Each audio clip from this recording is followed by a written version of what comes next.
What's going on, guys? Money Making Joey back here doing another video for you guys. And I have the pen out. I'm sitting here in the office. It's actually been a long day. Just got done cleaning out a 10 by 10 unit. Having a little drink here. It was a long day. But I had took some notes, earlier on today, and I wanted to make a specific video for you guys that's different, than what you normally see on other, I guess you could say, storage auction channels. Because if you scroll around YouTube, you'll see a lot of channels that, they'll show you what's actually in the units. Like, I believe the last video that I put out on YouTube, we went through 10 different units and we showed how profitable they can be, and it got a decent amount of views. So I really wanted to make a video specifically on how does the business actually work, because I think a lot of people out there have seen the show Storage Wars. They're big fans on, storage auctions, watching them get done. What kind of stuff do you find? What kind of stuff do you buy? But how does the back end of the business actually work? Some of you out there watching this video, you might just be curious, or some of you might be considering getting into the storage auction business. So the whole purpose of this video is to create an outline for you on what to expect, what do you need, what happens, and everything like that. So I want to kind of break down an outline here for you guys on what you will need if you're looking to get into the business and what you can expect after you're in the business. Now, if this is your first time seeing me on YouTube, I've made videos before fully explaining the process inside of my reselling journey. I've been doing storage auctions for about the last 6 to 8 months. Now, I've been an actual reseller since 2020, so we're pushing past 3 years, and I've done every single thing that you can imagine. Like most people, when they get into the reselling business and selling on eBay and Amazon, things like that, the main number one thing that a lot of newbies do is they like to go to your local Goodwills. They'll even go to Walmarts, Targets, get clearance and everything like that. And that's going to be the way that they find their inventory to sell on eBay or Amazon. Now, inside of my journey over the last 3 years, I've actually took it a step further than that. I've actually bought liquidation pallets as well. From Walmart mostly. I know we did do some Home Depot, but I never worked my way up exactly to a truckload. I think the most I purchased at one time was 6 pallets, and it was actually pretty cool because I had the opportunity to go down to Bentonville, Arkansas, where Walmart is actually located. Went down there, saw the warehouse. It was great. Good experience. So I have experience in that as well. Now, I am going to be honest with you. Storage auctions is actually the way I find most of my inventory right now. And the reason why I like it so much is that it gives me the ability to find a mass amount of inventory for really pennies on the dollar. And that's what reselling is typically about. You want to find products that are really cheap and you're able to flip them for a nice profit. Like inside of my reselling business, we're normally hitting 30-40% average profit, on the inventory that we get. So now that just, explains my journey. I really think that I found my sweet spot to the point where it's like, would I still buy pallets? Yes. Would I go the newbie route of going to Goodwills and Walmarts? No, I would not do that anymore, just due to the fact that with storage auctions, I really feel like it gives me the ability to be the Goodwill. And once you have the ability to be the Goodwill, why would you actually go there and, look for inventory? So, and I want to explain this 3-year process for you guys, because I would say over the last 2 years, I've really been digging and doing research on storage auctions, flea markets, thrift stores, going the brick and mortar route, and everything like that. And some of you out there watching, you might think that spending 2 years doing research is a long time. And I'm going to let you know that in doing my research, there were hurdles that kept me from doing storage auctions. And I understand why so many other different resellers out there, they wouldn't even consider storage auctions due to the fact of all of the different barriers to entry that you're going to come across. Logistically, to go ahead and come in and make the decision that, hey, I want to go ahead and do storage auctions, the main two things that you're going to need to, well, it's actually three things, I'll say. Three things that you need to figure out, and that's basically what we're going to go over in this video, is what's going to be your mode of transportation. And when I say that is, you have to think about it. Most of the units that I buy are 10 by 10s, and they have a lot of stuff in there. Like in the very beginning, there were times that I would use my vehicle because I have a smaller SUV. So let's hypothetically say I go ahead and I get myself a 10 by 10. Depending on what's in there, like let's say it's a lot of small items and no furniture, I might be able to take 3 different trips to that specific storage facility and go ahead and be able to clear that unit out without an issue. But it's really also in the time that it takes in that process, because now if you're someone that has a cargo van or a box truck, you can load up all in one shot and you don't have to take, that many trips. And don't get me wrong, you don't even have to be the guy that goes out there and buys 10 by 10s. Don't get me wrong, they have smaller units, they have 5 by 5s, which if you were targeting, let's say 5 by 5s, I do feel like, if you're someone that has an SUV, it might actually work out for you. But of course, since you want to be in the business and you want to be able to maximize, what you're actually doing, having a cargo van or a box truck, or, like a 10-foot box truck or even a 16-foot, I was able, 2 months into my journey in buying storage units, I was able to go ahead and get my hands on a 16-foot box truck, which actually, it worked good and it didn't work good just due to the fact that a cargo van is more easier to manage and drive other than a 16-foot box truck. But luckily, I had a friend that was able to help me out in my journey, where he was in the trucking business, and it just so happened that he had a 16-foot box truck that was just sitting there. It worked. It was collecting dust. So he let me borrow it for several months, and this was the truck that I used to go ahead and do storage cleanouts. I didn't take this truck to the flea market, and I'll get into that later on as the reason why it plays into, my second and third point. But I would actually recommend someone that's a newbie getting into this industry, I would definitely recommend go out and get a used cargo van. There might be some people that want to get fly and fancy. They'll go buy a new truck, or even worse, they'll go to Penske and take a lease, which, don't get me wrong, you can do that. A Penske lease on a box truck will probably run you somewhere around $1,300-$1,400 a month. I've actually looked into it.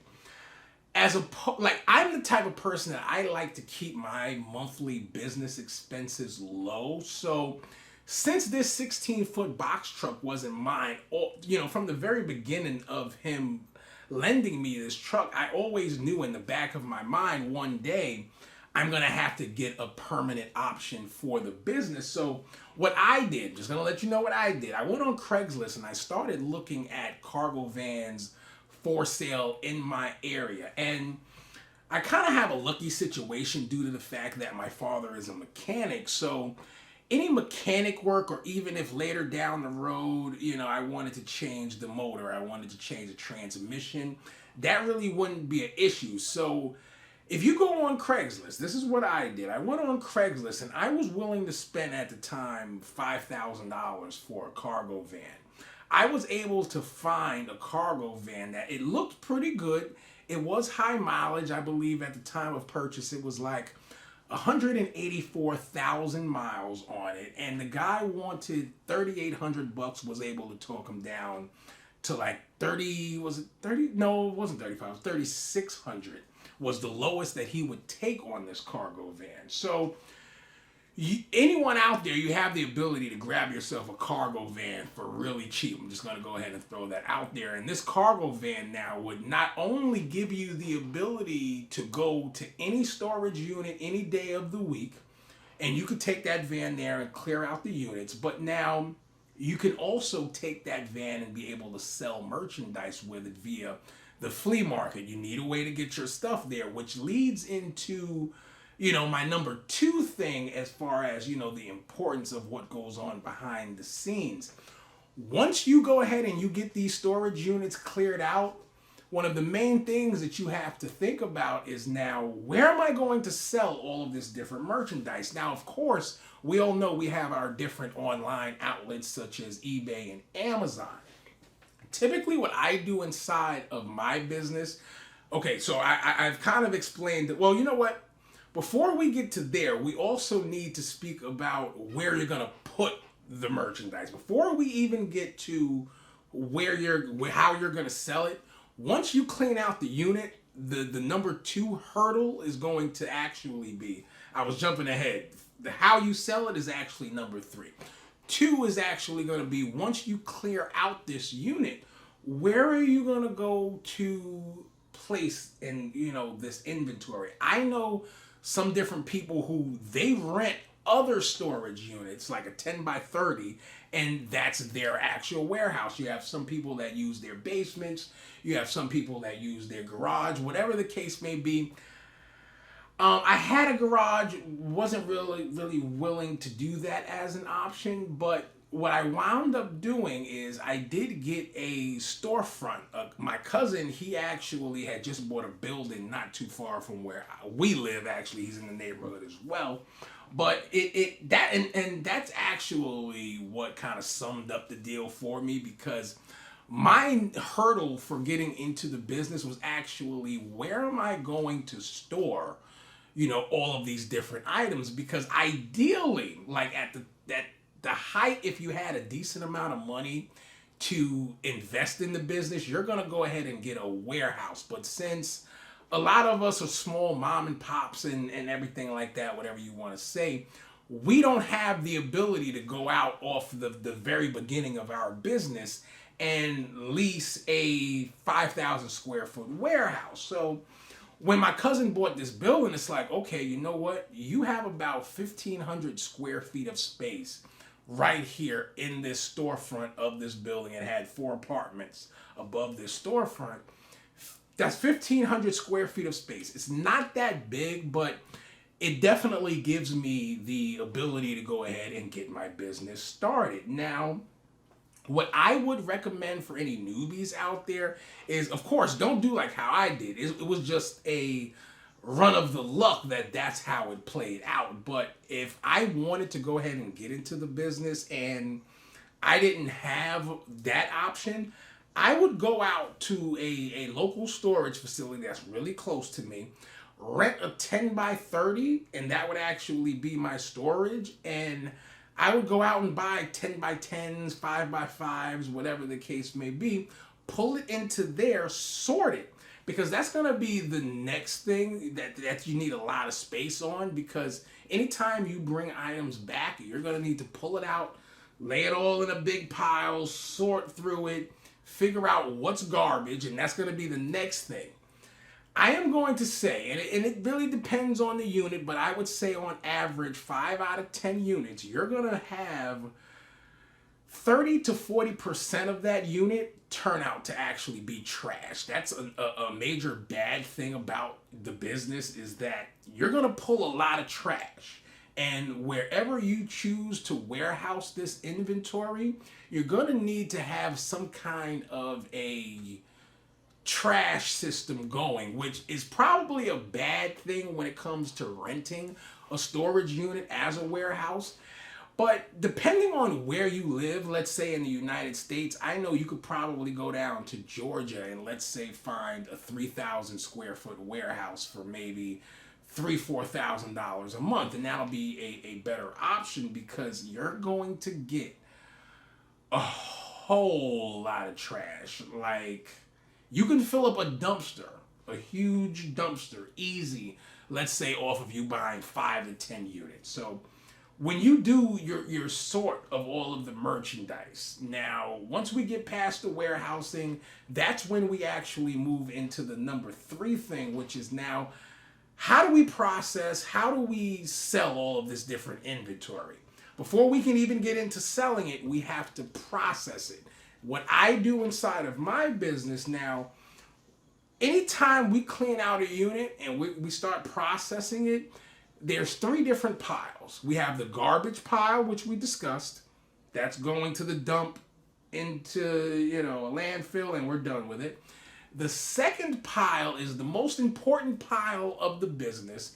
This is going to be the inventory that we sell online. Gonna take a little sip. But this is the inventory that we sell online. It gets listed on eBay. It gets listed on Amazon. Now, the third pile in my business is what we take to the flea market. And basically, every single thing in this pile is what I either don't find it to be worth to sell on eBay, or I just would not list it on eBay. So it either just doesn't meet my quota price-wise and profit-wise for what I look for on eBay, taking into account, platform fees, shipping, everything like that, is in that pile. Now, if you've watched the show Storage Wars, you know that a lot of those different people on the show, their pile is a little bit different because mostly in that third pile, what I have is the flea market pile. They have as their thrift store pile because they own a brick and mortar thrift store where they sell all of this.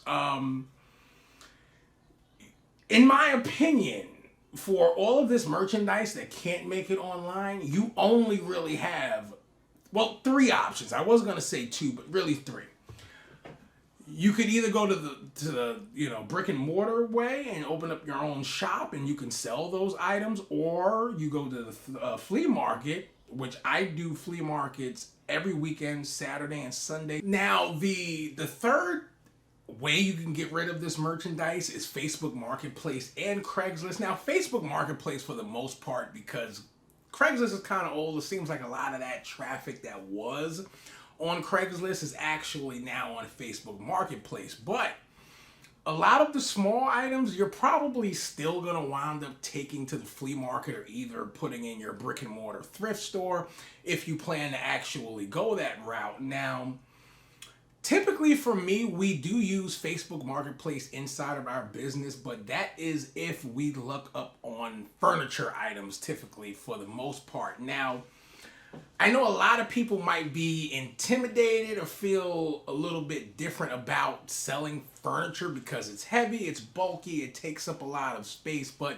I'm going to be honest with you guys. If you decide and take the step to go ahead and start doing storage auctions, having furniture is actually going to be the inevitable. And I'll be honest with you guys, because I've noticed this inside of the market where if there's a storage auction and that specific unit has any furniture on it, let's just say it just has a mattress, there's buyers in the market that are not going to bid on that unit. So just because that storage unit has a mattress and a box spring in it, they're not going to bid on it, let alone if a unit actually comes up that has a ton of furniture in it, unless it's really like some expensive new stuff that's wrapped up. But if it's anything that looks kind of old, they're not going to really bid on it. Like, I'm going to give you guys an example.